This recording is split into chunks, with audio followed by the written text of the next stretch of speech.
It's time to take 10 minutes for Torah with Rabbi Joel Finkelstein. Welcome to our discussion of Pesach. Why 7 days? If you think about it, Pesach should be 1 day. After all, how many days did it take them to leave Egypt? Isn't it all about leaving Egypt? They left at night, in the morning. It's hard to tell, but probably they left, let's say, the first thing in the morning. At some maybe in the middle of the day. But they began to leave at night by making their Seder and slaying of the firstborn. So the day before Pesach, the night of Pesach, the next morning. But that's it. Then they were gone and nothing really changed. So why 7 days? But the notion of it being 7 days it's different. Rabbi Yossi Aglili says in the Gemara that it's only, Pesach Mitzrayim is only 1 day. In Egypt, they only had 1 day of Pesach.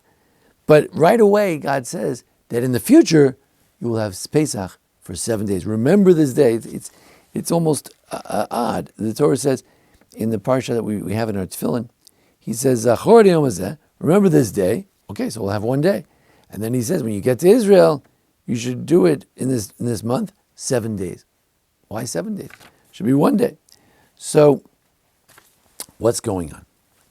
So firstly, you have an idea, Rosenzweig mentioned, other people, that we want to take this notion of remembering the Exodus and we want to make it something permanent. We, as he says, we want to give sort of a booster shot.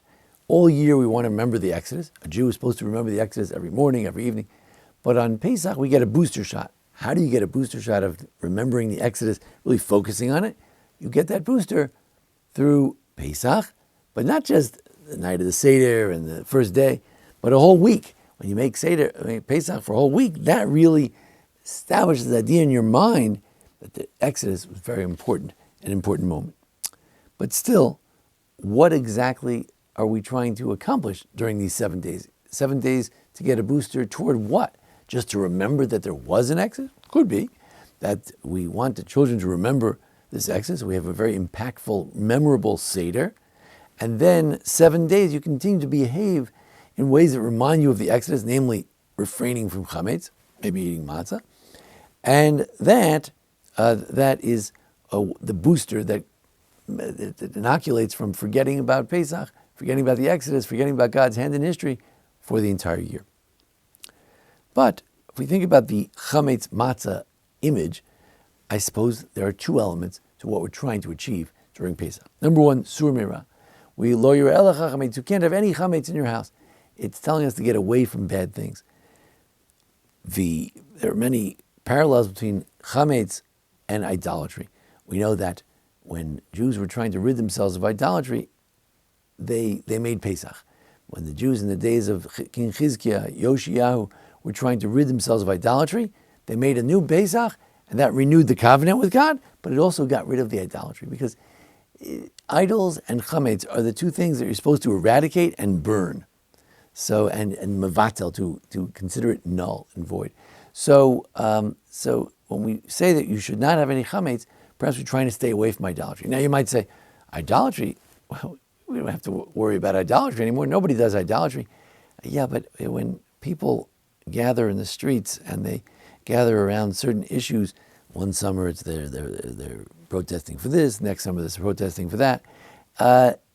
It's sort of that mob mentality. What you want to avoid is not just idolatry, the particular way that they used to worship idols, but also sort of mob mentality of what people think is an important cause on that particular summer, that particular year. People think is a cause, fads of various sorts. You want to get yourself away from that as well. But then there's not only the chametz, but there's the matzah. Of course, the rabbis say that matzah really only has to be eaten the first night, but in the other days, you just eat it by default. I mean, you're not eating chametz, so you're probably going to eat matzah. Most of us like to have some sort of bread or cracker or something like that. So by refraining from chametz, from bread, we're going to land out eating matzah. And the eating matzah, that is something more positive. What's the positive aspect of eating matzah?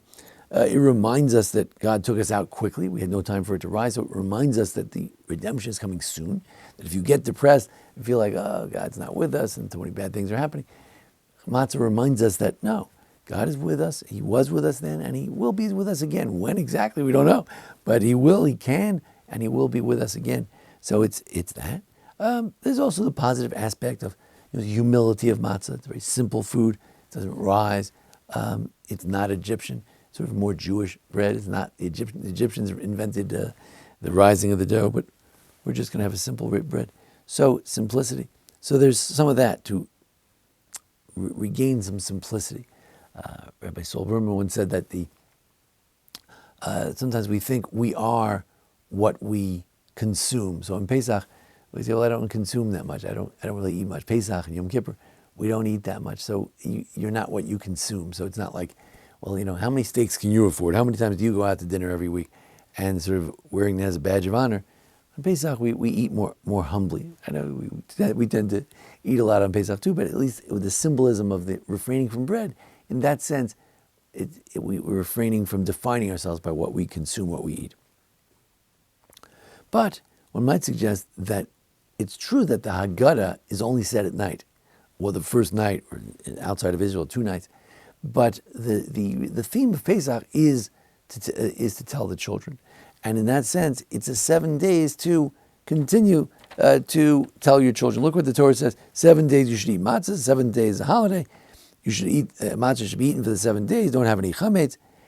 And you should tell your children on that day. So it's true, it's on that day that you tell the children, but perhaps the 7 days are 7 days to engrave that notion of Exodus on the hearts of the children forevermore. As Rabbi Jonathan Sachs said, many nations engraved a lot of things on stones and you can read them in the museums, but we as Jews, we engrave things on Jewish hearts, and you don't have to go to a museum to see that. You can look, you can see a breathing, living Jewish person. It's been engraved on their hearts. Finally, one might suggest that we need 7 days because we want to reaffirm the covenant. It's not only in the days of Hezekiah, the King Chizkiyahu, that we wanted to reaffirm the covenant because Jews had broken the covenant, so they had to reaffirm it. In the days of Josiah, King Melech Yoshiyahu, the great righteous man, that they had to reaffirm the covenant. But it's each generation, every year, we reaffirm our covenant, our commitment to God. And Rabbi Soloveitchik goes one step further, that says in the reading on first day of Pesach that if you have a convert, he should do Pesach. So the rabbis say, well, maybe you mean every time someone converts, they should do Pesach. And they said, no.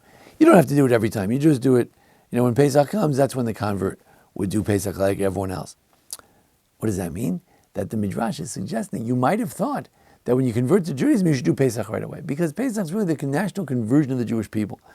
And in the olden days, when you converted, you had to not only have a bris milah and mikvah, you also had to bring a sacrifice. So in many ways, the Jewish people at this first Seder in Egypt, they became Jewish by offering this sacrifice. So we're reaffirming the Brit, the covenant. And if we ask, what do you need 7 days for? It takes 7 days to sort of have a national convention to reaffirm the covenant with God, or maybe even to reconvert to Judaism every single year. And the last point I want to mention is that there may be another evolution as well. When they went out of Egypt, they went out, they were they were confident, but they were also a little scared that the Egyptians might be running after them to chase them, because you never know when they could get you. I remember when Jews got out of the Soviet Union, they were worried that the KGB was coming to get them. See that guy over there? He's still from the KGB. He's following me, and I better watch myself. But even though I was living in Far Rockaway in New York, he was worried that the KGB was over there. There are still Russian Jews who believe that to this day. So it means that when you get out of Egypt and you're still looking over your shoulder, is the Egyptian still coming to get me? It's not a very good exodus, not a clean cut. But on the seventh day, the rabbis traditionally interpret that on the seventh day the sea split, and we saw that the Egyptians tried to chase us, but they were killed, and they lost their whole fleet. That gave us confidence that we don't have to look over our shoulder, that we really are free. So it's a process of becoming more free, of truly feeling fully free through the 7 days. So if we ask, why 7 days, we've given a number of answers. One is the notion that we have to get a booster, we have to focus on it, we have to get a good shot, a good dose of Exodus education. We said that it takes 7 days to sort of get away from some bad trends and fads of our times. It takes 7 days to be humble, to humble ourselves, to get more into worship of God in the positive sense. And also it takes 7 days to educate the kids, to have a full Pesach experience. They should remember it wasn't a fly-by-night thing. You did it at night and then, I forgot. What did we do yesterday? I forgot already. It's a 7-day experience. It's a real experience. A week is a way of making something more serious. And finally, it's some sort of a covenant conversion process. And that through this week, with the Jews in Egypt, underwent a change from being still scared about the oppressor coming after them to feeling that they really are done with the oppressor. And that's with us too.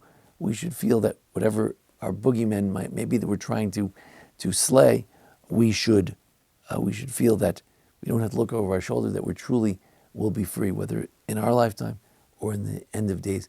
Eventually, we'll be freed from all oppression, all things we're so worried about in these times, particularly perilous times. Hopefully, one day we can say that the enemy is gone and that we can continue to forge forward the worship of God with love and peace and harmony with the entire world. Thank you for joining us here at the Baron Hirsch Congregation. Thanks to Jason Lefkowitz, our producer, and thanks to Barney and Karen Abbas for sponsoring this in memory of Alan and Myrna Abbas. Thank you. This has been 10 Minutes for Torah with Rabbi Joel Finkelstein.